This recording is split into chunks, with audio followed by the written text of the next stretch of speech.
하나님께서 말씀하신 대로 성부와 성자와 성령이 하나인 것처럼 그들도 하나가 되기를 원했죠. 근데 이런 하나됨을 맺을 수 있는 가장 좋은 장소는 무엇이냐? 바로 가정집인 것입니다. 지난번에는 여러분들에게 교회란 무엇인가에 대해서 말씀을 나눴는데, 오늘은 가정교회란 무엇인가에 대해서 좀 말씀을 나누도록 하겠습니다. 먼저 초대교회는 모두 가정집에서 모였다는 것입니다. 사도행전 20장 20절 말씀을 읽으며, 나는 또한 유익한 것이면 빼놓지 않고 여러분들에게 전하고 공중 앞에서나 각 집에서 여러분을 가르쳤습니다. 고린도전서 16장 19절에도 아굴라와 브리스가와 그 집에서 모이는 교회가 다 함께 라고 이야기했고요. 골로새서 4장 15절 말씀에도 라오디게아에 있는 형제 자매들과 눈바와 그 부인의 집에서 모이는 교회에 문안해 주십시오. 빌레몬 1장 2절 말씀도 자매 아비바와 우리의 전우의 아키뽀와 그대의 집에 모이는 교회에 이렇게 쭉 나와 있으면서 성경에서 말하는 초대교회는 다 집에서 모였다고 기록하고 있습니다. 역사적으로도 콘스탄틴이 교회를 공인할 때까지 초대교회 기간 300년 동안은 사실은 거의 다 집에서 모임을 가졌습니다. 집에서 교회로 모였다 그래서 우리가 보통 가정교회라고 이야기를 하죠. 우리 보통 사람들이 생각하는 오해들이 있습니다. 왜 가정교회로 모였을까? 지난번에 케빈 더영 목사님의 책에도 그렇게 나와 있지만은 환난과 핍박 때문에 가정집에서 모였다라고 생각을 합니다. 그런데 사실은 그것은 일부는 맞고 일부는 틀렸습니다. 왜냐하면 초대교회는 환난과 핍박과 전혀 상관없이 처음부터 가정집에서 모였기 때문입니다. 사도행전 2장 46에서 47절 읽으면요, 날마다 한 마음으로 성전에 열심히 모이고 집집에 돌아가면서 빵을 떼며 순전한 마음으로 기쁘게 음식을 먹고, 성도들이 처음에 교회가 생겼을 때부터, 첫 교회부터 그들이 가정집에서 예배를 드렸던 것입니다. 이때는 핍박이 없었어요. 핍박이 전혀 없었고, 핍박은 나중에 사도행전 8장에서부터 나옵니다. 그것도 그 핍박은 예루살렘에 시작된 핍박이었지 온 전 로마 제국에 대한 핍박이 아니었습니다.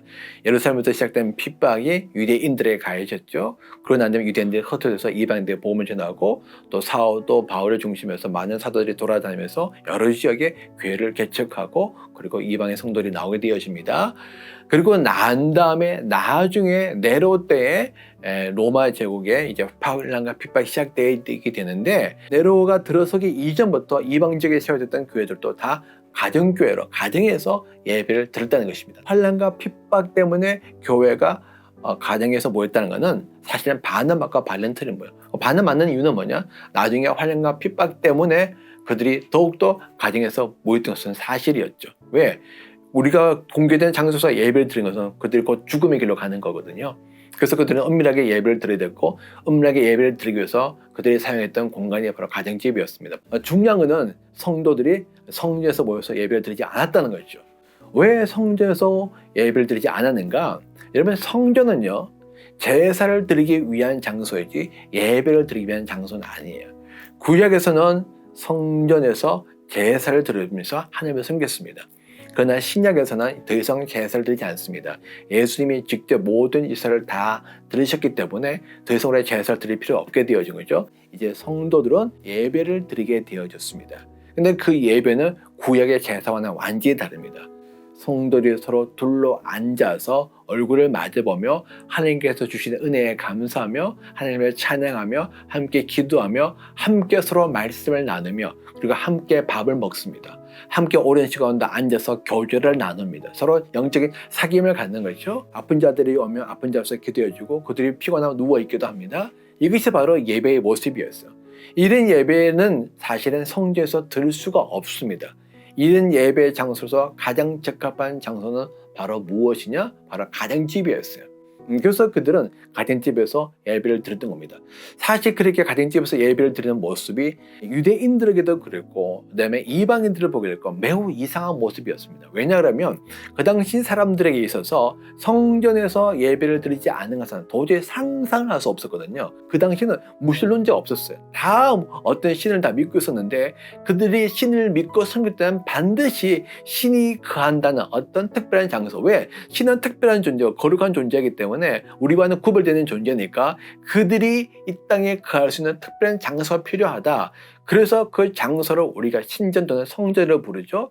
그리고 신은 그곳에 임한다. 그래서 그곳에서 예배를 드렸지만은 예수님께서 말씀하셨던 대로 이제는 더 이상 그리심산이나 예루살렘 가서 예배 드릴 필요가 없다. 어느 곳에도 예배 드릴 수 있다. 왜? 하나님은 모든 곳에 충만하시고 무엇보다 우리 안에 성령의 계심으로 말미암아 우리 자신이 성전이 되어졌고, 우리가 에베소서 2장 19절 말씀처럼 우리가 함께 모여 있을 때 우리 자신들 속에 성령께서 임하심으로 말미암아 이 공동체 안에, 우리 관계 안에 성령의 임하심을 말미암아 이 공동체 자체가 성전이 되어졌기 때문에 더 이상 어떤 건물로서 특별한 장소에만 하나님께서 임하신다는 그 개념을 갖고 있는 성전은 들을 만들 필요가 없다는 것입니다. 그 대신 그들이 예배드리기 좋은 장소로 사실은 가정집을 선택했던 것입니다. 그래서 초대교회 성도들에게는요, 가정교회는 지극히 당연하고 자연스러웠던 것입니다. 지금 우리는 사실은 교회 따로, 가정 따로, 뭐 이렇게 다 따로따로 생각하지만은 사실 그 당시 성도들에게 있어서 가정은 곧 교회였고 교회는 바로 곧 가정이었습니다. 사실 우리 한국교회도 보게 되면요, 처음에 세워졌던 모든 교회들은 다 가정에부터 시작되어졌습니다. 우리 중국에서 복음을 듣고 왔던 분들이 한국으로 돌아와서 가정집에서, 자기 집에서 자기 가족들부터 전도하고 자기 집에서 일하는 하인들을 전도하고 또 이웃들을 전도해서 다 가정에서 예배를 드렸던 가정 공동체였어요. 그래서 그들에게서 사실은 교회는요, 다 가정집이었습니다. 그리고 그들은 가정집에서 예배를 드린 것이 너무나 당연스럽고 당연했습니다. 초대교회의 가정집에서 보통 몇 명을 모였을까? 지금 사실 우리는 크게 모이면 크게 모일수록 좋다고 생각하고 있지만 초대교회는 사실 많이 모일 수가 없었어요. 왜냐 그러면 가정집이 커봤자 얼마나 크겠습니까? 제임스 던이라고 하는 초기교회의 아주 유명한 학자가 있는데, 초기교회 기원이라는 그 책을 보게 되면 대략 15에서 25명 사이니까 중간에 잡으면 20명 정도 되겠죠. 왜냐 그러면 집이 그렇게 크지가 않습니다. 일반인들 집들은. 물론 부자들은 뭐 50명, 60명 뭐 이렇게 모일 수 있었겠지만은, 예를 들어서 마가의 어머니, 이제 우리 소위 마가의 다락방 부르는 그 마가의 어머니 집 같은 경우는 사실 120명 이상이 모였기 때문에 아마 굉장히 큰 부자라고 생각합니다. 하지만 그거는 매우 특별한 케이스고요.